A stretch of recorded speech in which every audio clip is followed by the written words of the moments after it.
Hello बच्चों, मैं आज आप लोग को अप्रिय सत्य कहानी पढ़कर सुनाने जा रही हूँ और फिर इसके बाद हम लोग इसका प्रश्न उत्तर भी करेंगे। पाठ परिचय देखिए। प्रस्तुत पाठ में एक ऐसे व्यक्ति की कहानी बताई गई है जो अपनी सत्यवादिता तथा ईमानदारी के कारण परेशान रहता है और उसका कोई मित्र भी नहीं बनता। एक दिन वह एक राजा के यहाँ गुप्तचर विभाग में नायक पद प्राप्त करता है और अपनी बुद्धिमानी से विशेष सलाहकार का पद प्राप्त करता है। अब हम कहानी देखेंगे।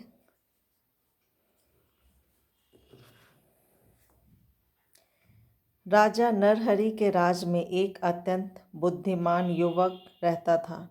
उसका नाम था श्रुतसोम। उसके माता पिता ने उसे सच्चाई और ईमानदारी की शिक्षा दी थी। पढ़ लिखकर बड़ा होकर भी वह एक सच्चा मनुष्य बना रहा। उसमें चालाकी नहीं आई। उसके सच बोलने और ईमानदारी से काम करने के कारण उसके मित्र कम ही थे, क्योंकि हर आदमी चाहता है कि लोग उसकी प्रशंसा करें, चाहे वो प्रशंसा झूठी ही क्यों न हो।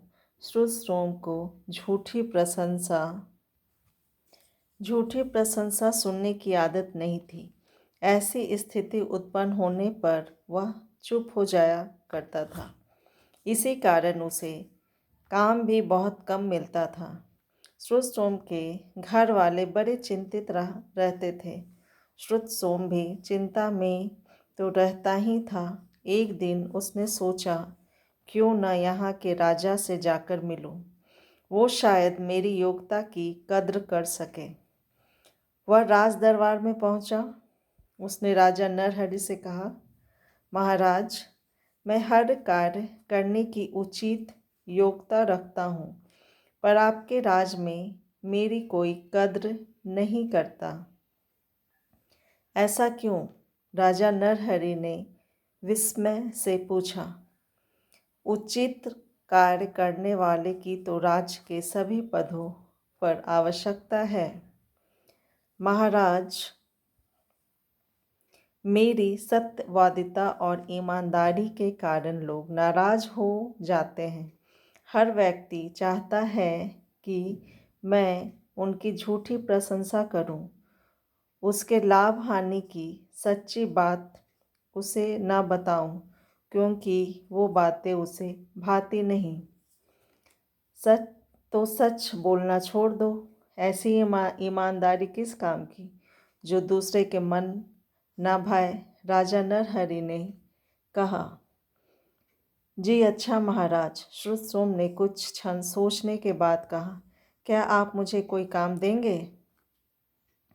राजा नरहरि को उस समय गुप्तचरों के नायक की आवश्यकता थी।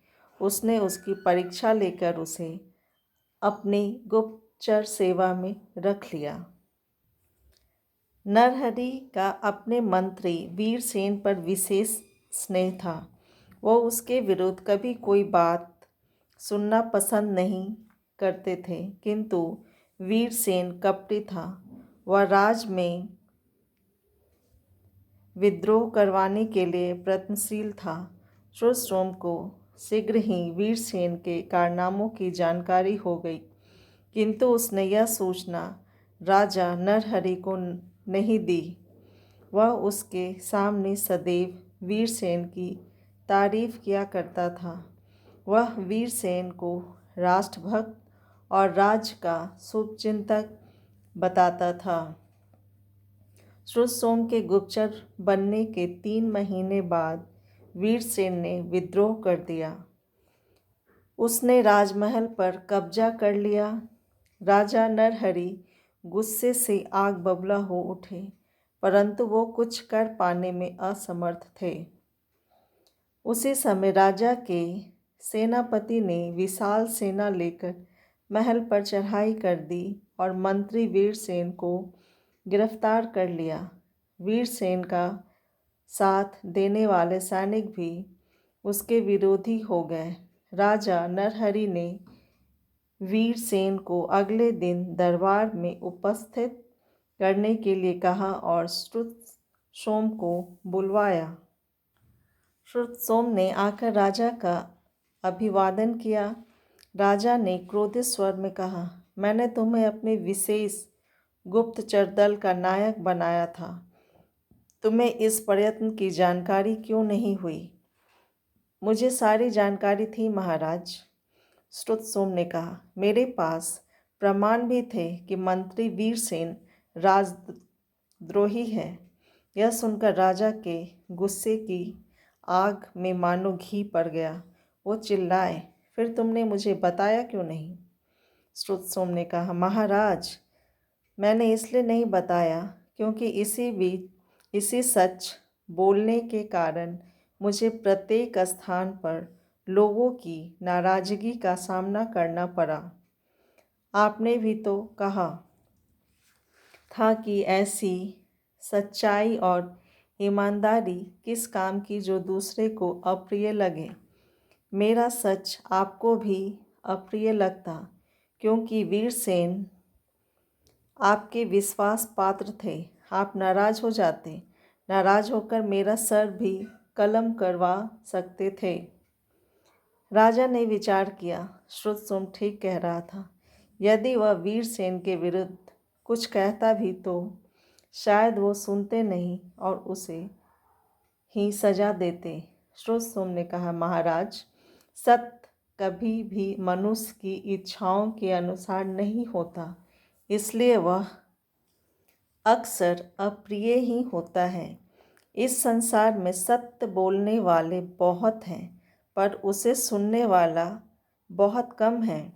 यदि हम में सत्य सुनने की शक्ति आ जाए तो झूठ बोलने वाले की स्वयं कमी हो जाएगी। मनुष्य झूठ बोलता है अपने लाभ के लिए।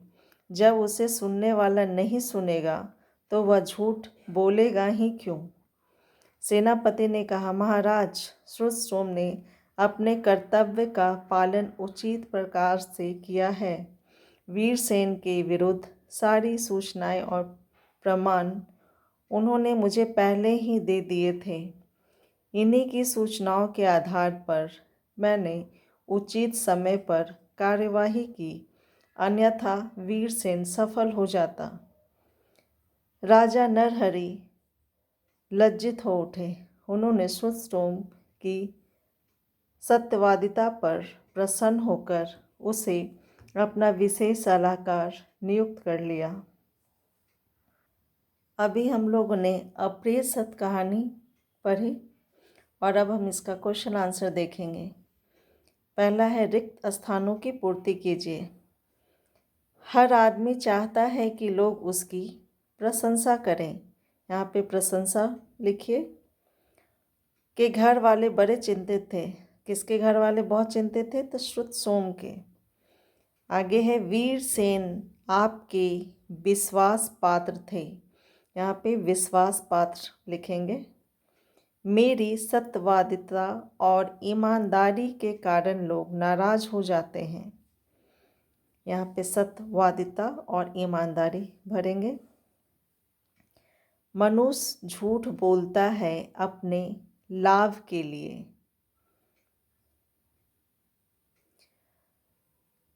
अंतिम है, राजा ने श्रुतसोम को अपना विशेष सलाहकार नियुक्त कर लिया। यहाँ पे सलाहकार भरेंगे। अब है सही विकल्प पर सही का निशान लगाइए। राजा नरहरि ने श्रुतसोम को सलाह दी, प्रयत्न में भाग लेने की, विद्रोह करो या सच बोलना छोड़ दो। तो यहाँ पे सच बोलना छोड़ दो पर सही का निशान लगाएंगे। वीरसेन था कपटी, शुभचिंतक या राष्ट्रभक्त? तो वीरसेन था कपटी। आप यहाँ पे कपटी पे निशान लगाइए। अंत में राजा ने श्रुतसोम को पद दिया, विशेष सलाहकार का, गुप्तचर का, सेनापति का। तो श्रुतसोम को राजा ने विशेष सलाहकार का पद दिया। यहाँ पे विशेष सलाहकार पे टिक लगाएंगे। आगे है निम्नलिखित प्रश्नों के उत्तर लिखिए। पहला प्रश्न है, श्रुतसोम ने कैसी शिक्षा पाई थी? इसका उत्तर देखिए। श्रुतसोम ने सच्चाई और ईमानदारी की शिक्षा पाई थी। पढ़ लिख कर बड़ा होकर भी वह एक सच्चा मनुष्य बना रहा, उसमें चालाकी नहीं आई। दूसरा प्रश्न है, राजा ने सच बोलने के विषय में श्रुतसोम से क्या कहा? उत्तर देखिए। राजा ने सच बोलने के विषय में श्रुतसोम से कहा कि तुम्हारी सत्यवादिता और ईमानदारी के कारण लोग नाराज हो जाते हैं, तो सच बोलना छोड़ दो। ऐसी ईमानदारी किस काम की जो दूसरों के मन न भाए। अगला प्रश्न है, तीसरा प्रश्न, वीरसेन के विद्रोह का पता चल जाने पर भी श्रुतसोम ने राजा से क्यों कुछ नहीं कहा? इसका उत्तर देखिए। वीरसेन के विद्रोह का पता चल जाने पर भी श्रुतसोम ने राजा से इसलिए कुछ नहीं कहा क्योंकि उसे सच बोलने के कारण प्रत्येक स्थान पर लोगों की नाराजगी का सामना करना पड़ा था, और राजा ने भी कहा था कि ऐसी सच्चाई और ईमानदारी किस काम की जो दूसरे को अप्रिय लगे। इस पाठ का अंतिम प्रश्न है, राजा ने प्रसन्न होकर क्या किया? उत्तर देखिए। राजा ने प्रसन्न होकर श्रुतसोम को अपना विशेष सलाहकार नियुक्त कर लिया। प्रश्न एक बार फिर से सुनिए। राजा ने प्रसन्न होकर श्रुतसोम को अपना विशेष सलाहकार नियुक्त कर लिया। आगे हम व्याकरण ज्ञान से देखेंगे। निम्नलिखित मुहावरों के सही अर्थ चुनिए। आग लगाना मुहावरे का अर्थ है चुगली करना, जलाना, गरमाना या चिंगारी रखना। तो आग लगाना मुहावरे का सही अर्थ है चुगली करना। यहाँ चुगली करना लिखिए।